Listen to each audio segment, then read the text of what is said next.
Oh, week 8 brought some highs.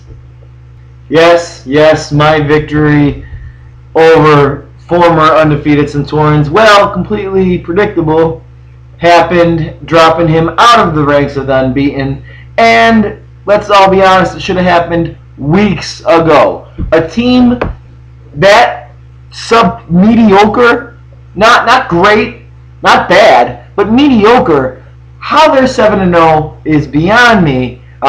They needed to be taken down a notch. They need to be taken down a lot more notches. But one loss is a start. Anyhow, Gabo with a big Fraggle Webley with a big win over Cologne Centurions.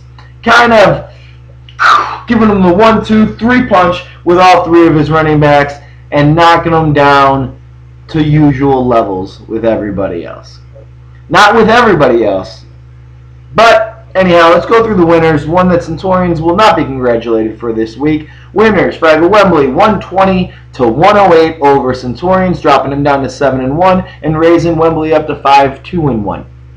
We have Despicable Me climbing to, now get this, from how low he was about 3 weeks ago. He is now, if the playoffs started today, in the playoffs. He rose himself 4-3-1 with a 116-94 victory over Rumham, who is now 5th in the league and out of the playoffs at this moment.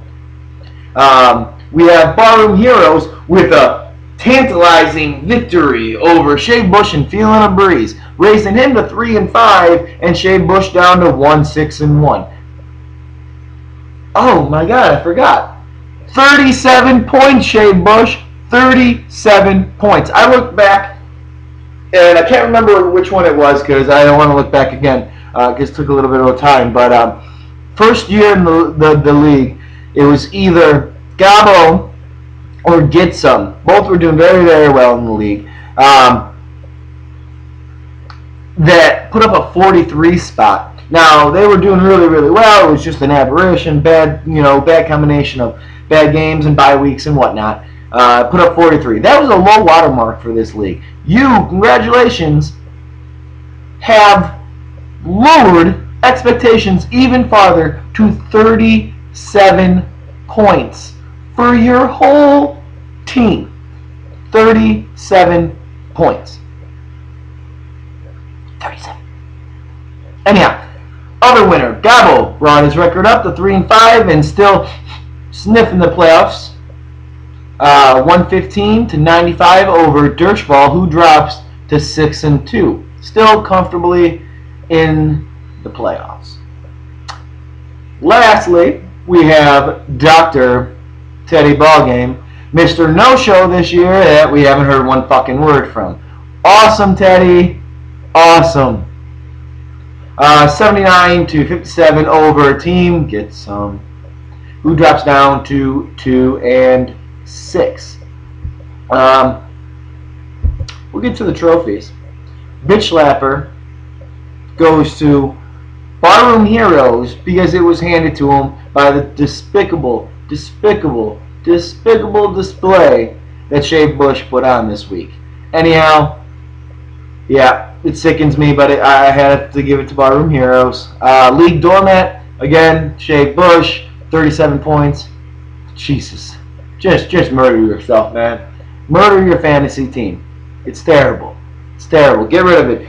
Drop them all. Pick all new ones up from free agency. I think that's the only solution. Fantasy Hero goes to Gabo, who had his Tebow-led team dragged to victory by LaShawn McCoy with 31 points. You benched Matthew Stafford to put in Tim Tebow. Did Jesus tell you to do it, Hugo? Did he? Because this is what I heard. I was very interested. Even your wife, Colette, who, to my knowledge, I know she watches football, but shouldn't be, I don't think, as knowledgeable about football as, say, you, even though now I'm not so sure, told you to put Stafford in instead of Tim Tebow. I am about to sign over your team to Colette. Because, let's be honest, you're 3-5 and put it in Tim Tebow. Already I know that she has better decision-making skills than you.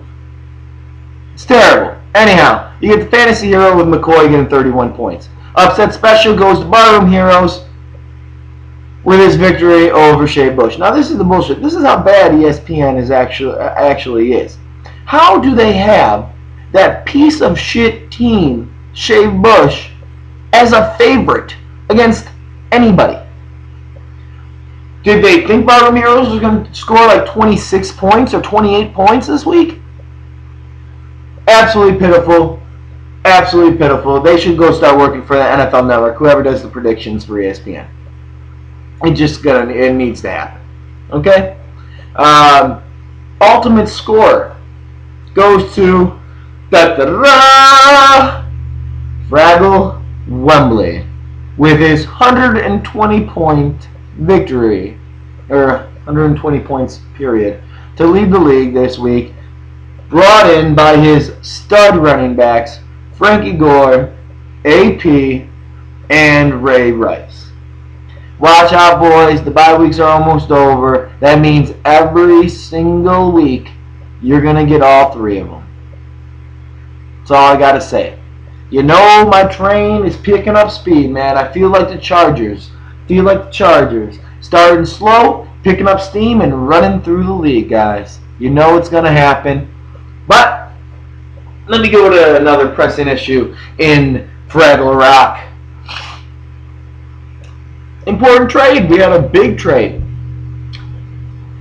We have Gabo, who gives up Chris Johnson. Oh my God. How does he give up Chris Johnson? Because Chris Johnson sucks. Now, I've been trying to talk to Hugo into trading Chris Johnson for as much as you can get. If you can get anybody, you can get him. Now, I actually made a stupid move, and I tried to trade him Frank Gore for Chris Johnson. Now, this was back in week 4 or 5, when they were both kind of struggling. I mean, Frank Gore has gone like 4 weeks with 125 yards and a touchdown. Thank God Colette didn't advise you on that, because I probably wouldn't have Frank Gore now. But he turned that down. And, I can understand that. He thought maybe Chris Johnson was just off to a slow start.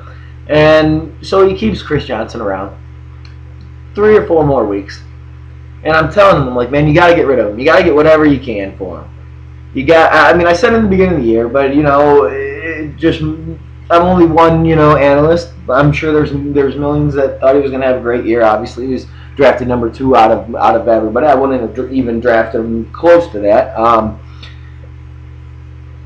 Because I truly thought like Ray Rice and Jamal Charles would be the 2 best backs this year. Unfortunately, one of them is not even playing this year. But anyhow, he makes a big trade with Despicable Me, Micah Dunbar, and Micah sends back for Chris Johnson, Rashad Mendenhall, and D'Angelo Williams. D'Angelo Williams has obviously been as no-go as Chris Johnson this year. I do like the Rashad Mendenhall. I'm kind of surprised Micah has done this. I mean, he's got. Like by week 8, you kind of know what you got a little bit. It can't be just like an early season slump. We're past week 8 now, and he still hasn't done anything. Only one 100-yard game.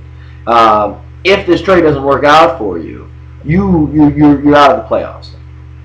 I'm just saying it. There's just no way you make the playoffs if Chris Johnson keeps putting up 3 or 4 yards. The guy is not a solid number 1 running back this year, nor do I think he will be ever again, especially now that he's splitting carries 50-50 with Javon Ringer. And he might not even end up being the starter in the next few weeks if the same thing keeps happening. Anyhow, I personally think that Gabo made the right trade. He got rid of him. He got pretty decent value in return. I've been wrong before. It could happen again. Chris Johnson could go off and help you try to capture back-to-back titles here in Fraggle Rock, but I don't think I am. But either way, you helped me, and I appreciate it. Thanks, guys. I'll talk to you later. I'll see you in the matchups, and keep those trades floating around. Trade deadline's coming up, and let's be honest, a lot of you guys still need help, but a lot of you are still in it. Surprising.